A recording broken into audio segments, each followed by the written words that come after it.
Nossa mensagem de hoje, meus irmãos, nós falaremos sobre a motivação de viver para Cristo. A motivação de viver para Cristo. Eu quero destacar, iniciando aqui a mensagem, o versículo 21, que diz: porque para mim o viver é Cristo e o morrer é lucro. Um versículo bastante conhecido. Nós vamos ler então de 19 a 26, destacando principalmente esse versículo na seguinte intenção: a motivação de viver para Cristo. Vamos ler então Filipenses 1, 19 a 26, que diz assim a palavra do nosso Deus: porque eu estou certo de que, pela súplica de vocês e com a ajuda do Espírito de Jesus Cristo, isso resultará em minha libertação. Minha ardente expectativa e esperança é que em nada serei envergonhado, mas que, com toda a ousadia, como sempre, também agora, Cristo será engrandecido no meu corpo, quer pela vida, quer pela morte. Porque para mim o viver é Cristo, e o morrer é lucro. Entretanto, se eu continuar vivendo, poderei ainda fazer algum trabalho frutífero. Assim, não sei o que devo escolher. Estou cercado pelos dois lados, tendo o desejo de partir e estar com Cristo, o que é incomparavelmente melhor, mas, por causa de vocês, é mais necessário que eu continue a viver. E estou convencido disto. Estou certo de que ficarei e permanecerei com todos vocês, para que progridam e tenham alegria na fé. Deste modo, vocês terão mais motivo para se gloriarem em Cristo Jesus por minha causa, pela minha presença, de novo, no meio de vocês. Amém? Semana passada nós falamos sobre como nós podemos permanecer firmes na obra do Senhor, né? Como podemos permanecer firmes na obra do Senhor. E hoje veremos sobre o que nos motiva a continuarmos vivendo nesta terra, o que nos motiva a continuar vivendo para a glória de Deus. Quero te fazer a seguinte pergunta então: o que realmente te motiva a levantar da cama todos os dias e a viver neste mundo mau? O que realmente te motiva? Quando você acorda, seja o horário que você acordar, alguns mais cedo, outros mais tarde, mas o que te motiva a acordar? Eu lembro quando eu ia para a escola e praticamente eu só ia acordar quando eu estava na escola, né? Eu acordava e aí tomava o meu café quase de olho fechado, lavava o meu rosto, escovava os dentes, ia para a escola, mas só ia acordar mesmo quando eu estava lá e sentava, e aí começava a lição. Obrigado, irmão. Mas no seu trabalho talvez seja assim.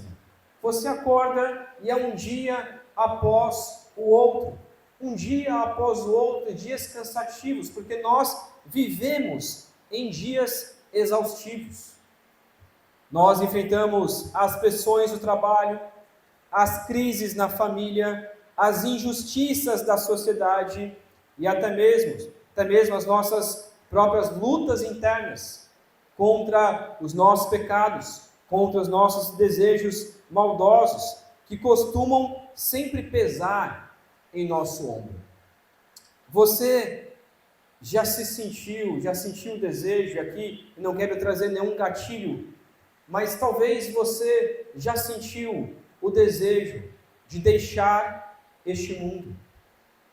Você com certeza já sentiu o desejo, ainda mais como cristão, de quando você começa a pensar no céu, você começa a pensar que no céu não vai haver sofrimento, que no céu vai ser um lugar só de alegria, só de festa, onde não vai haver choro, não vai haver ranger de dentes. E talvez recentemente você passou por uma situação em que o seu pensamento é: Deus, me leva. Deus, que eu esteja no céu logo. E este é um pensamento até bom, mas ele pode se tornar em um pensamento ruim, em uma tristeza, em uma depressão. No entanto, o nosso coração, se você é um cristão verdadeiro, o seu coração almeja, ele deseja estar no céu. Você já se sentiu até mesmo triste ou frustrado por ter que continuar peregrinando por esta terra caída, por essa terra maldosa, por essa terra cheia de maldade? Talvez seu coração esteja como o coração de Abacuque. É um texto, um livro que ainda vou expor aqui na igreja, em que ele começa se perguntando: até quando, Senhor? Até quando eu terei que suportar ver toda esta maldade nessa terra?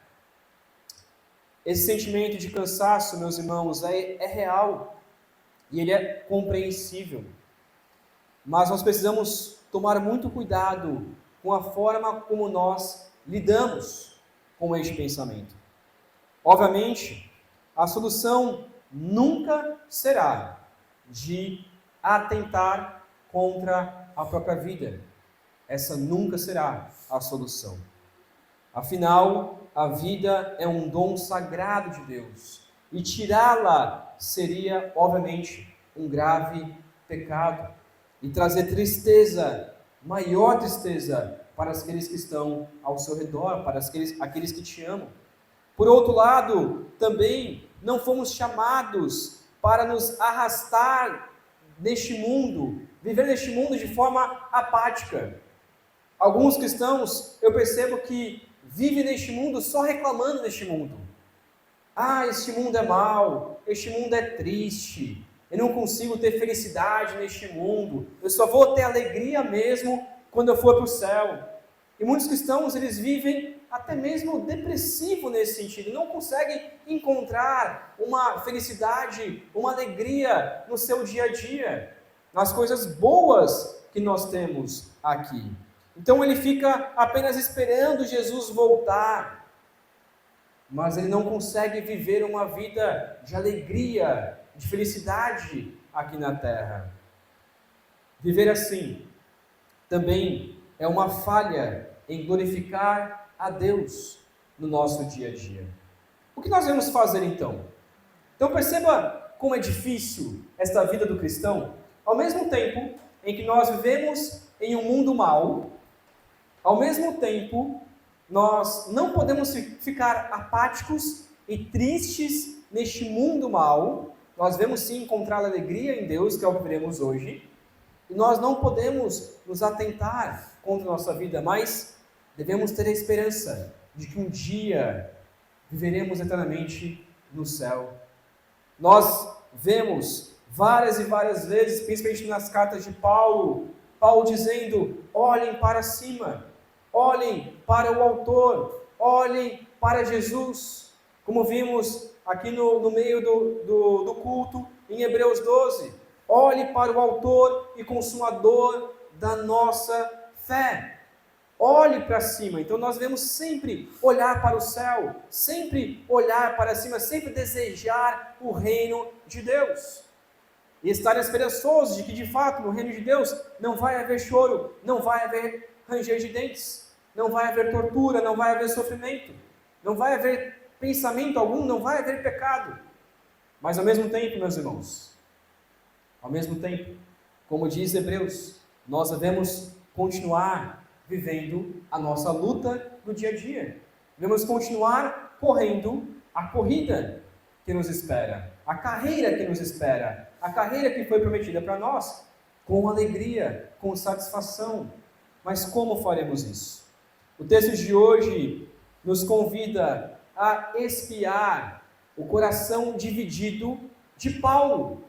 O apóstolo Paulo estava com este mesmo sentimento, que talvez você, muitas vezes, já teve esse sentimento, talvez você está se sentindo exatamente assim agora.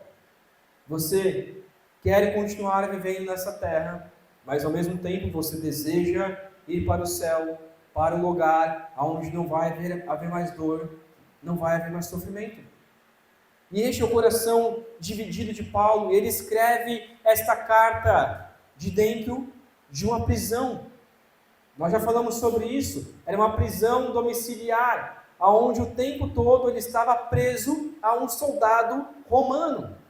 Ele enfrentava a possibilidade real de ser executado a qualquer momento. Se o imperador romano escrevesse uma carta e dissesse: execute Paulo, vai sair até mais barato, Paulo poderia ser executado a qualquer momento. E diante desta realidade, ele está confessando aqui um dilema. Ao mesmo tempo em que ele ansiava ir para o céu, para estar com Cristo, que é algo infinitamente melhor, ele também via propósito em permanecer vivo, para continuar servindo aos irmãos, mesmo em meio a prisões, mesmo em meio a sofrimentos. Através da experiência de Paulo, através dessa confissão do coração de Paulo, nós descobrimos que o amor ao Evangelho e o amor aos irmãos é o que nos move a permanecer, a servir e a viver para Cristo. Neste texto, nós vamos então perceber 3 ações que nos fortalecem a continuar vivendo neste mundo mau. Então, se a sua pergunta é a seguinte: para que continuar vivendo esta vida? Para que continuar vivendo este mundo? Eu quero te trazer então 3 razões, 3 ações para te fortalecer a continuar vivendo neste mundo mau. A primeira ação, versículo 19, o que nos motiva a viver neste mundo é a oração dos irmãos em Cristo. O que nos motiva a viver neste mundo é a oração dos irmãos em Cristo. Olha comigo novamente o versículo 19, que diz assim: porque eu estou certo de que, pela súplica de vocês, e com a ajuda do Espírito de Jesus Cristo, isso resultará em minha libertação. Novamente, Paulo estava preso. Paulo estava isolado dos irmãos, talvez mais de 2.000 quilômetros de distância dos irmãos que viviam em Filipos. Mas Paulo não estava isolado espiritualmente. Ele tinha uma convicção inabalável de que a sua situação, fosse a libertação da prisão, ou fosse a salvação final através do martírio, através da morte, ele entendia que a sua situação seria sustentada por 2 forças unidas. 2 forças. A primeira força é a oração da igreja. A igreja constantemente orava por Paulo. E a segunda força unida é a ação do Espírito Santo. E essas 2 coisas trabalham juntas. Ele encoraja então os filipenses, mostrando que as orações deles não eram palavras vazias, mas as orações desses irmãos eram um combustível para que Paulo continuasse pregando o Evangelho. Meus irmãos, eu quero te fazer uma pergunta. Quando você está passando alguma necessidade, quando você está precisando de algo, quando você coloca um motivo de oração no grupo da igreja, ou num culto de quarta-feira, ou compartilha com algum irmão que você conhece, você confia no poder da oração da igreja? Você realmente confia?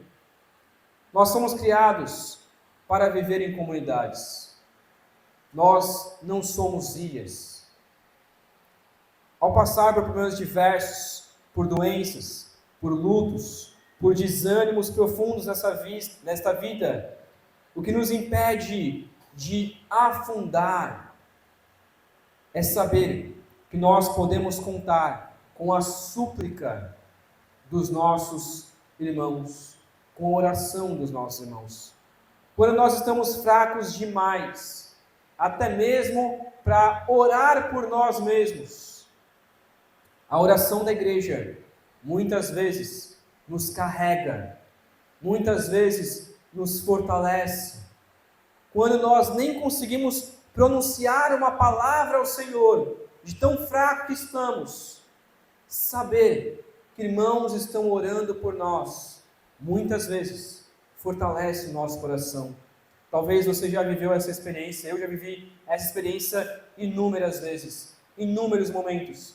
Posso contar aqui várias histórias, quando eu estava passando por momentos difíceis, e algum irmão mandou uma mensagem para mim: pastor, acabei de orar por você. Samuel, a igreja está orando por você, continue firme. Continue firme.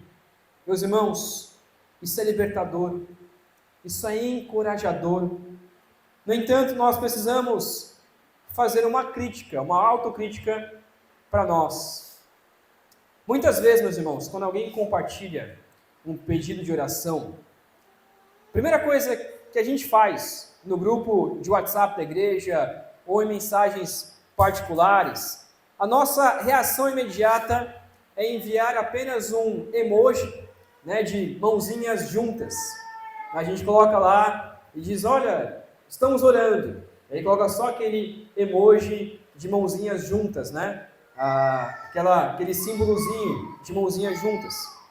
Mas depois de enviar este sinal, quero te fazer uma pergunta, que você pense profundamente no seu coração. Você realmente está orando?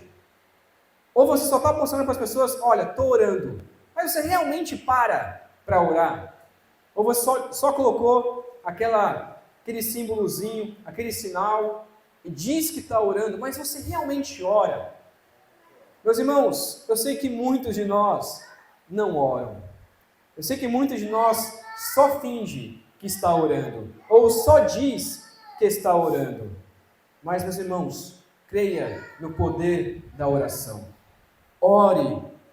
Quando nós oramos de verdade pelos nossos irmãos, e quando nós dizemos a ele, não só coloque aquela imagem, mas mande uma mensagem no particular. Diga: irmão, eu orei por você hoje, eu chorei pela sua dor, eu me alegrei pela sua alegria, meu irmão, estamos juntos. Ou, o que você pode fazer, algo que eu aprendi com um certo pastor se você não pode visitar aquele irmão e orar por ele, mande um áudio orando. Meu irmão, eu quero orar por você agora, Senhor Deus. E comece a orar. Mande um áudio em oração. Se você puder, ligue. Meu irmão, eu te liguei porque eu queria orar por você. Meus irmãos, quando a gente faz isso encoraja tanto o nosso coração. A Bíblia, meus irmãos, nos garante esta eficácia. Lá em Tiago 5, 13 a 15, diz assim: alguém de vocês está sofrendo? Faça oração. Alguém está alegre? Cante louvores. Alguém de vocês está doente? Chame os presbíteros da igreja, e estes façam oração sobre ele, ungindo com óleo em nome do Senhor, e a oração da fé salvará o enfermo, e o Senhor o levantará. E se houver cometido pecados, estes lhe serão perdoados. A oração da fé salvará o enfermo. Meus irmãos, nós devemos sempre interceder uns pelos outros, e é isso que deve encorajar o nosso coração. A intercessão mútua é este cordão que nos mantém amarrados, no Espírito Santo. Portanto, ore uns pelos outros. Primeiro ponto da mensagem, então, é o que nos motiva a viver neste mundo. É a oração dos irmãos em Cristo. Segundo motivo que nos motiva a viver neste mundo é a expectativa de viver para Cristo. a expectativa de viver para Cristo.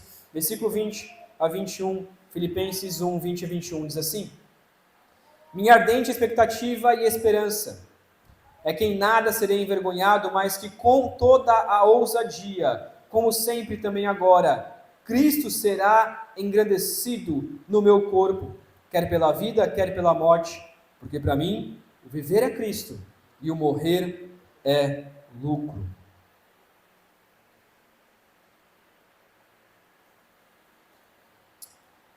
Meus irmãos, o maior medo de Paulo não era a lâmina de um machado, que é provavelmente como Paulo faleceu, possivelmente ele foi decapitado por uma lâmina, por um machado. O maior medo de Paulo não era esse, mas o maior medo de Paulo era a possibilidade de, depois de anos servindo ao Senhor, recuar, negar a fé e envergonhar o nome de Cristo Jesus. Paulo já estava idoso aqui, já no final da sua vida, mas ele tinha uma expectativa ardente. E essa palavra ardente é uma palavra grega que descreve como se alguém estivesse esticando o pescoço para ver algo. Então, aquela expectativa de querer ver algo no futuro. Eu estou olhando, esticando o pescoço para ver alguma coisa que está longe, a qual não estou enxergando. E Paulo está dizendo: a minha ardente expectativa é de que a minha vida e até mesmo o meu corpo físico seja um palco onde a grandeza de Cristo possa ser exibida para que outros possam ver. Paulo, ele extrai a essência da palavra de Jesus Cristo lá em Marcos 8, 38, quando Jesus, nosso mestre, ele alertou: pois quem nessa geração adúltera e pecadora se envergonhar de mim e das minhas palavras, também o Filho do Homem se envergonhará dele. E Paulo está dizendo: eu não serei envergonhado. Eu não vou me envergonhar de Cristo na minha vida. E eu não vou ser envergonhado quando eu chegar ao céu. Eu viverei com ousadia o nome de Cristo Jesus. Dessa convicção de Paulo nasce uma das frases mais poderosas da palavra de Deus. Porque para mim, o viver é Cristo e o morrer é lucro. Enquanto eu estiver vivendo nesta terra, eu vou viver para Cristo Jesus. E se eu morrer, é lucro, é ganho. Como o mundo ele enxerga a morte? O mundo enxerga a morte como uma tragédia, como o fim de tudo, como a maior das perdas. Mas na vida cristã, a morte ela não é uma perda. Para um verdadeiro cristão, a morte não é perda. A morte é um lucro. Por quê? Porque a morte apenas nos entrega aquilo que nós passamos a vida inteira desejando. Se você é um cristão verdadeiro, desde o seu momento de conversão, há algo que pulsa em seu coração, há algo que você deseja ardentemente todos os dias. E o que é algo que você deseja ardentemente? Não é o salário no começo do mês, não é um casamento, não é uma promoção. O que você espera ardentemente é estar na presença total de Jesus Cristo, é se encontrar com o seu Salvador, é abraçar a Cristo Jesus, é ver a glória de Deus assentada no trono, é poder ver os seus irmãos na fé, é viver uma vida sem dor, sem sofrimento, é viver a eternidade para a glória de Deus. Meus irmãos, é isso que deve pulsar em nosso coração, e por isso que a morte para o cristão não é algo ruim. A morte para o cristão é lucro. A morte para o cristão é alegria. Você saber que um cristão de verdade faleceu, é você pensar: glória a Deus, ele está em um lugar melhor, ele está podendo ver algo que nós estamos planejando, nós estamos esperando, que é ver Cristo Jesus. No entanto, preste atenção, a primeira parte do versículo, onde ele diz: o viver é Cristo. O viver é Cristo. O que isso significa na prática? Significa que Jesus não é apenas um acessório para nós. Jesus, ele é a razão de tudo aquilo que você faz nesta vida. Jesus não é apenas um colar que você coloca. Nada contra colares, eu também gosto de usar colar com cruz. Jesus não é apenas um brinco. Jesus não é apenas algo que você coloca na parede, uma cruz ali simbolizando a morte de Jesus. Jesus não é esses símbolos. Símbolos, eles são importantes, eles têm o seu valor, sim. Mas Jesus não é também uma roupa que você veste para vir no final de semana. Jesus não é um domingo que você separa para vir na igreja. Jesus é todos os dias. Viver para Cristo não é apenas de quarta-feira, não é apenas de domingo. Hoje eu vou viver para Cristo Jesus. Hoje eu vou domingo de manhã. Ainda fui domingo de manhã na EBD. Já é lucro. Ainda acordei cedo e vim para a EBD. E aí à noite eu venho para o culto. Hoje eu vivi para Cristo. Amanhã, de segunda a sábado, aí eu vivo para mim mesmo. Não era esse o pensamento de Paulo. E não é esta vida que o cristão deve ter. Mas isso não significa, meus irmãos, que você precisa largar o seu emprego para ser um pastor, para ser um missionário. Não significa que você precisa cruzar o oceano para ser um missionário. Mas significa, e se você fizer isso, glória a Deus, nós desejo tanto que desta igreja saiam pastores e missionários no futuro. Esse deve ser também o nosso desejo. Mas o que significa? É que seja você um professor, seja você um engenheiro, uma dona de casa, um estudante, o seu campo missionário é onde Deus te plantou. Você deve viver para Cristo, não somente na igreja. Você deve viver para Cristo, onde você estiver.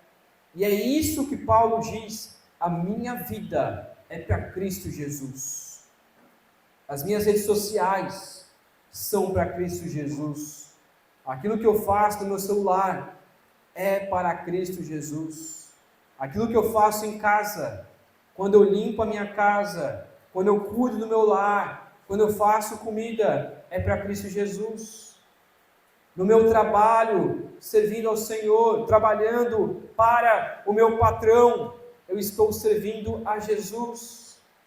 Nós chegaremos em Efésios, quando Paulo diz em Efésios que quando o servo, ele serve ao Senhor, ele não está servindo ao Senhor da terra, mas está servindo ao Senhor do céu.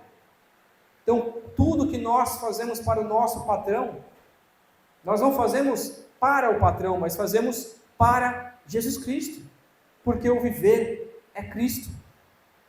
Por isso que em 1 Coríntios 10, 31, Paulo também escreve: porque, portanto, quer comais, quer bebais, façais qualquer outra coisa, fazei tudo para a glória de Deus.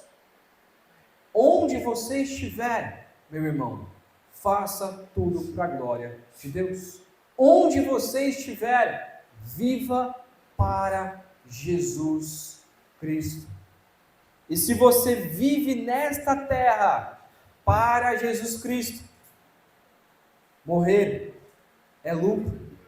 Porque no céu você vai continuar vivendo para Jesus Cristo. Por isso que nós vamos para o céu, para continuar vivendo para a glória de Deus. Então faça na terra aquilo que você fará no céu.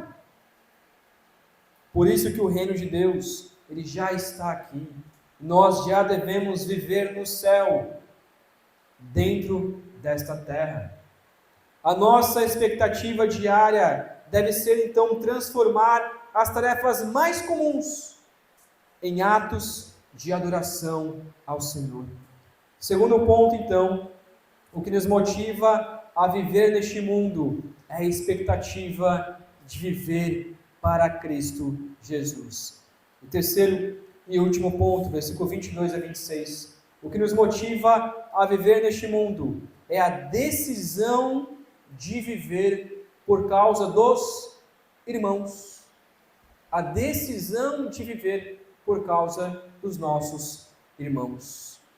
Versículo 22 a 26, vamos ler novamente, que diz assim: Entretanto, se eu continuar vivendo, poderei ainda fazer algum trabalho frutífero.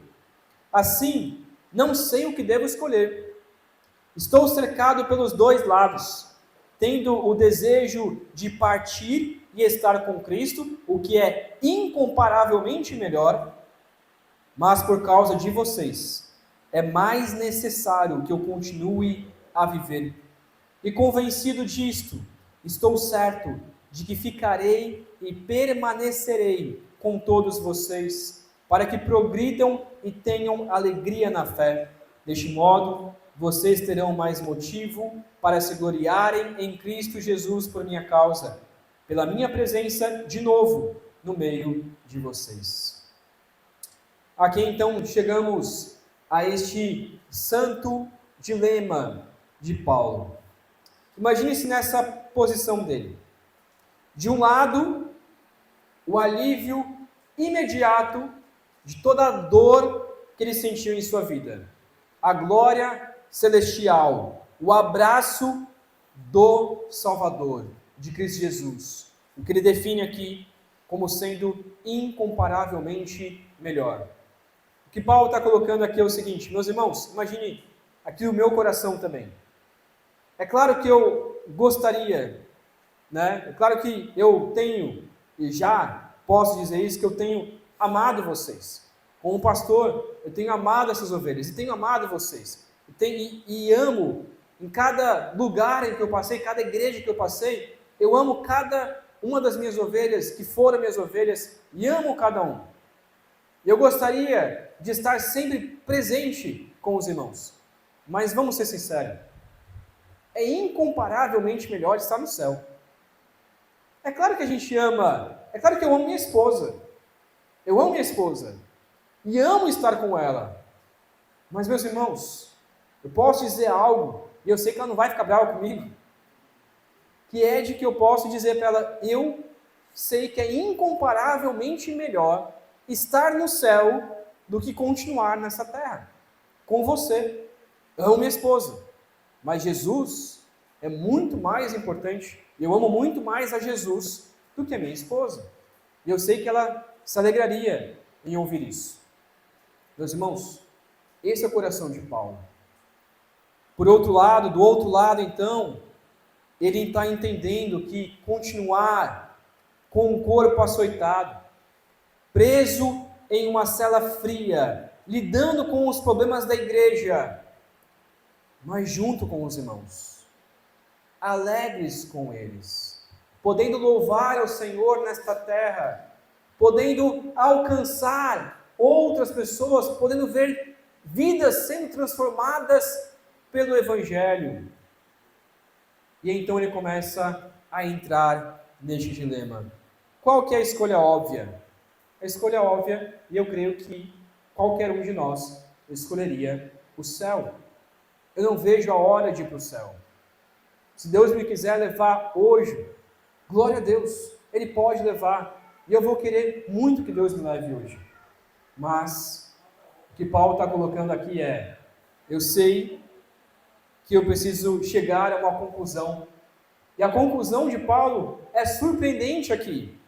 Ele prefere, e ele ora ao Senhor, ele coloca a sua oração diante da igreja, em que ele está dizendo: Deus, segura mais um pouco, não me leve agora, adie a minha morte, para que eu possa continuar vivendo com os meus irmãos. Meus irmãos, a vida de Paulo não era nem um pouco fácil. Paulo já tinha sido açoitado várias vezes. Paulo tinha sofrido naufrágios. Paulo tinha sido chicoteado, açoitado várias outras vezes. Várias prisões. Passado fome, frio. Mas Paulo, ainda assim, ele entendia que o seu trabalho ainda não havia sido terminado. A igreja de Filipos ainda precisava de instrução. As igrejas ainda precisavam de conforto, de encorajamento para progredir e ter alegria na fé. Este é o retrato do verdadeiro amor cristão, o sacrifício dos próprios desejos em favor das necessidades do outro. A mentalidade de Cristo nos faz olhar ao redor e perceber quem precisa então da nossa ajuda hoje. Quem precisa de mim? Quem precisa de uma oração? Quem precisa de um encorajamento? E é isso que Paulo estava desejando. O apóstolo Paulo, ele compreendeu isso, o apóstolo João compreendeu isso perfeitamente. E lá em 1 João 3,16, ele diz o seguinte: nisto conhecemos o amor que Cristo deu a sua vida por nós. Então ele completa: portanto, nós devemos dar nossas vidas por nossos irmãos. E por isso Paulo também repete aquilo que Cristo Jesus disse: é melhor dar do que receber. E não há amor maior do que dar a sua vida pelo seu irmão. Dar a vida não é apenas morrer por alguém. Não é, alguns pensam, dar a vida para alguém é quando alguém aponta uma arma e você diz: não, me mate no lugar dele. Eu entreguei minha vida para aquela pessoa. Mas não é só nesse extremo.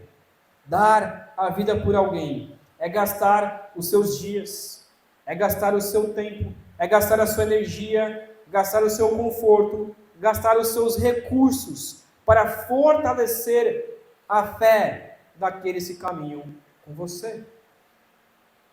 Paulo estava disposto a sofrer um pouco mais nessa terra para que a igreja pudesse crescer. Olhe para você. Como você pode fazer valer a pena a sua estadia aqui na terra? Meus irmãos, a nossa vida aqui na terra, ela é pequena, ela é pouca. Quando eu era adolescente, eu achava que ia demorar muito tempo para chegar aos 30 anos. Muito tempo. Não, isso aí é longe. Imagina, está muito longe. Mas agora que eu cheguei nos 30, o meu pensamento muitas vezes é: não, mas ainda tem tempo para chegar nos 70. Mas a realidade é que eu nem sei se eu chego nos 70. Conforme vai minha saúde, alguns problemas de saúde, eu nem sei se eu chegarei lá. Mas conforme vai passando, cada ano que vai passando, a gente começa a pensar. Mas quando a gente é jovem, adolescente, a gente nem pensa: não, se chegar aos 50, aos 60, isso vai demorar muito tempo. Mas, meus irmãos, passa de uma forma que a gente nem vê. E por isso a Bíblia diz que a vida é como um sopro, logo se dissipa. É como uma névoa, é como uma neblina da manhã. O sol bate e ela já some. E a grande questão que nós podemos fazer é a seguinte: como você pode fazer valer a pena a sua estadia aqui na terra, enquanto você aguarda a ida para o céu? Como você pode fazer valer a pena o seu tempo aqui? E a resposta, ela é simples, mas desafiadora. A resposta é: amando e servindo ativamente os meus irmãos na fé. Porque quando eu sirvo ao meu irmão, eu estou servindo a Cristo. Como que eu sirvo a Jesus? Jesus vai dizer: se você servir a um desses pequeninos, você está me servindo. Se você está amando o seu irmão na fé, você está me amando. E é isso que Paulo compreende. E é por isso que ele diz: viver é Cristo. O que é viver a Cristo? É servir os seus irmãos, é amar os seus irmãos na fé, é amar a igreja de todo o coração. A vida ganha um propósito inabalável quando você se torna um instrumento do amor de Deus para a vida de outras pessoas. Seja esse instrumento. Viva para Jesus Cristo, servindo os seus irmãos na fé.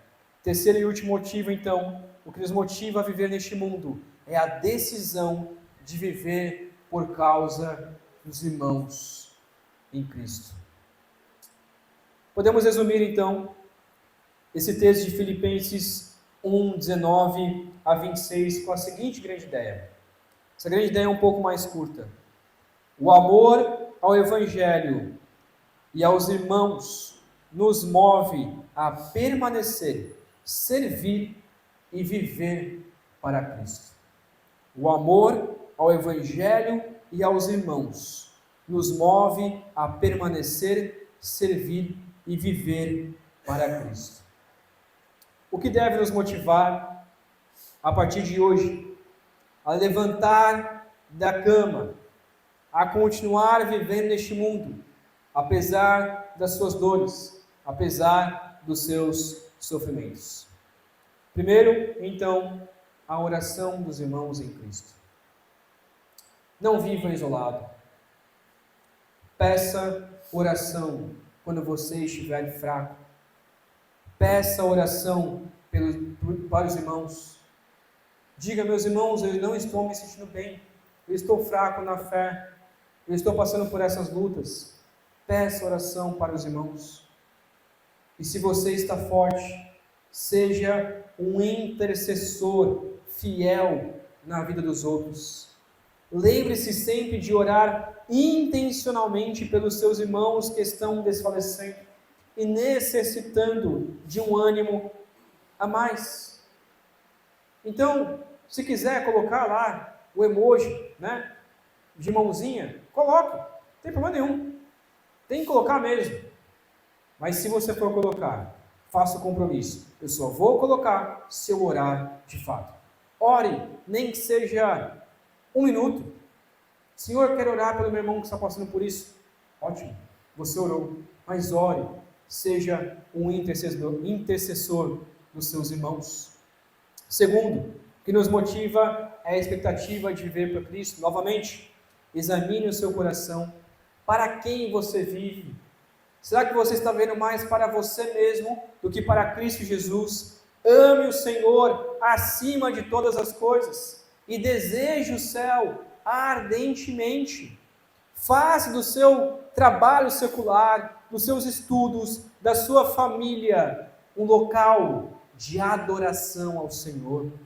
Se você viver assim, a morte nunca vai ser um problema para você, mas vai ser um lucro, porque você vai só continuar vivendo aquilo que você já vivia aqui na terra, você vai continuar vivendo no céu.